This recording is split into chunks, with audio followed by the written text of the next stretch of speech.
Assalamualaikum warahmatullahi wabarakatuh. Alhamdulillahi rabbil alamin. Alhamdulillahilladzi qad akhrajana ta'ijal fikri li arbabil hija wa hatta anhum min sama'il aqli kula hijabin min sahabil jahli hatta badat lahum sumusul ma'rifah ra'au mukhadaratahum munkasifah nahmaduhu jala alal in'ami bi ni'matil iman wal islam. Wa nusalli wa nusallimu ala Rasulillah wa ala alihi wa ashabihi wa man tabi'ahu ila yaumil qiyamah amma ba'du. Para pemirsa rahimakumullah. Pada kali ini Al-Fakir akan menjelaskan atau menyampaikan salah satu hadis Rasulullah sallallahu alaihi wasallam. Qala Nabi sallallahu alaihi wasallam, "Sayati zamanun ala ummati yapiruna anil ulama, fayabtaliyahumullahu salah subaliyatin.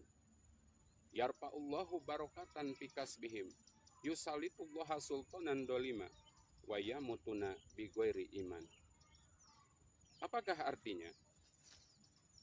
Suatu saat nanti, suatu zaman bakal datang, yaitu pada zaman itu umat manusia menjauhi para ulama, enggan mengaji, enggan pergi ke masjid, enggan belajar agama. Maka apakah akibatnya kalau umat manusia sudah seperti itu? Maka bakal ditimpa 3 musibah. Apakah musibah yang akan menimpanya? Yang pertama yaitu yarfa'ullahu barokatan bikasbihim. Apakah maksudnya?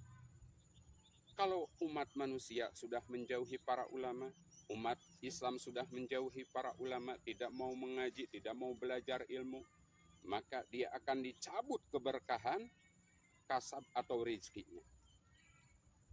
Berusaha mendapat rezeki yang banyak, mendapat rezeki baik sedikit atau banyak tapi tidak menimbulkan ketentraman dalam rumah tangga, malah dapat menimbulkan malapetaka, menimbulkan perselisihan, bahkan menimbulkan bencana. Maka kalau kita ingin mendapatkan rezeki yang berkah, maka kita dekatilah para ulama, kita belajar agama, menuntut ilmu agama, karena kehidupan kita ini perlu agama, perlu syariat, perlu memahami ajaran-ajaran Islam.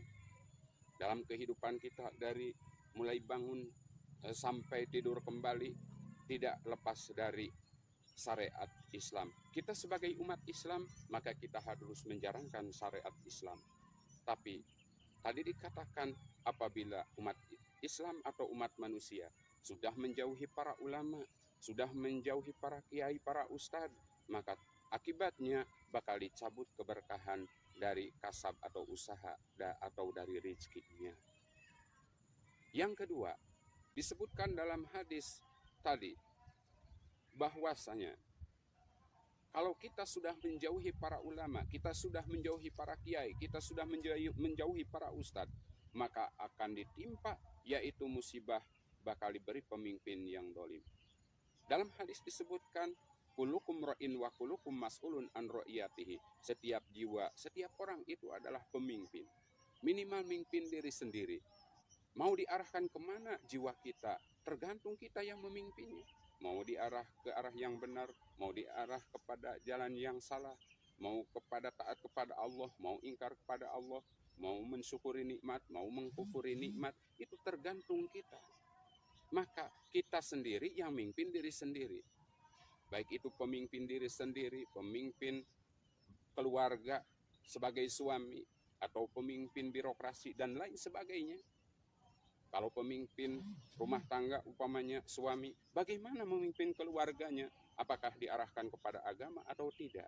Apakah diarahkan pada selamat atau tidak? Sebagai orang tua mengarahkan anaknya yaitu untuk taat kepada Allah, untuk memberi iman yang mumpuni. Maka dengan ketaatan kepada Allah Subhanahu wa taala itu merupakan tanggung jawab orang tua terhadap anak. Maka anak tersebut mau sholat atau tidak, mau taat atau tidak, mau berakhlak atau tidak berakhlak, itu tergantung orang tuanya. Kullu mauludin yuladu alal fitrah.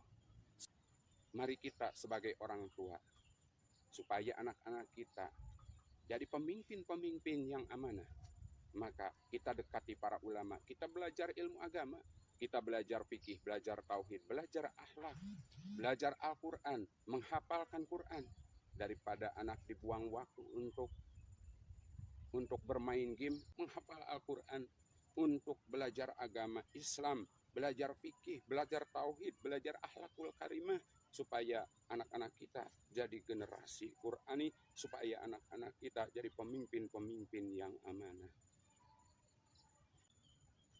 Yang ketiga, apabila umat manusia sudah menjauhi para ulama, tidak mau belajar ilmu, tidak mau mengaji, tidak mau belajar syariat agama, tidak mau pergi ke pesantren, tidak mau pergi ke masjid untuk belajar agama, tidak mau pergi ke madrasah, maka umat manusia, umat Islam bakal ditimpa musibah yang ketiga. Apakah itu? Yahrujuna minad dunya bighairi iman. Banyak orang yang meninggal dunia tanpa membawa iman. Kenapa? Karena orang di alam dunia ini perlu ilmu agama. Dan orang kalau tidak punya ilmu agama, tidak mengerti agama, bagaimana kita membawa iman? Bagaimana kita iman kepada Allah kalau kita tidak hafal tentang keesaan Allah, tentang ilmu tauhid? Malayatimul wajib illa bihi fahuwa wajib. Setiap perkara yang mengantarkan kepada perkara wajib, maka hukumnya wajib. Mengantarkan perkara wajib, kita wajib iman kepada Allah, kita wajib belajar ilmu tauhid.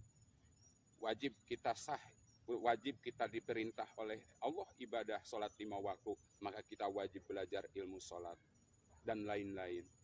Makanya kalau kita ingin membawa iman dan Islam, belajar Islam dan mengamalkannya, kita dekati para ustadz, kita dekati para kiai, kita dekati para ulama untuk belajar agama, bukan mendekati yang maksud yang lain. Tapi maksudnya mendekati para ulama itu artinya kita belajar ilmu agama kepadanya. Mau di majlis taklim, mau di madrasah, mau di pesantren, mau di lembaga-lembaga pendidikan Islami yang lainnya. Silahkan.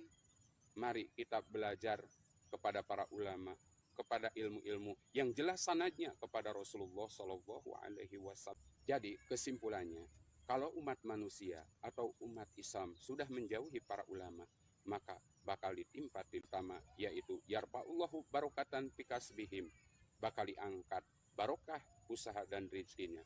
Yang kedua, yusalitullah sultanan dolima, bakal diberi pemimpin-pemimpin yang dolim.